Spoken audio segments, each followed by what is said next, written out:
দেখ দেখ দেখ দেখ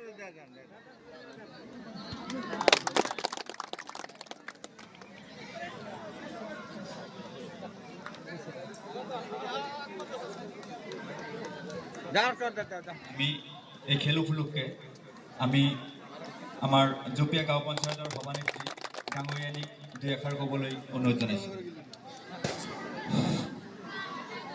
আসসালামু আলাইকুম, নমস্কাৰ।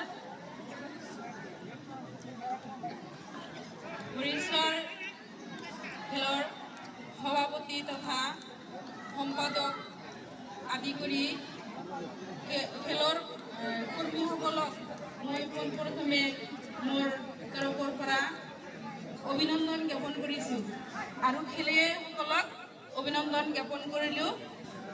মই খেলখন উদ্বোধনী কৰিলোঁ, আপোনালোকে ভালকৈ খেলিব। ধন্যবাদ। থ্যাংক ইউ বাইদেউ। ইতিমধ্যে আমাৰ খেলখন উদ্বোধন হয়ে গেল। এইখিনিতে আমাৰ উদ্বোধনী অনুষ্ঠান সামৰণি মাৰিলোঁ। ধন্যবাদ। সোনকালে আৰম্ভ কৰি দিয়ক আপোনালোকে।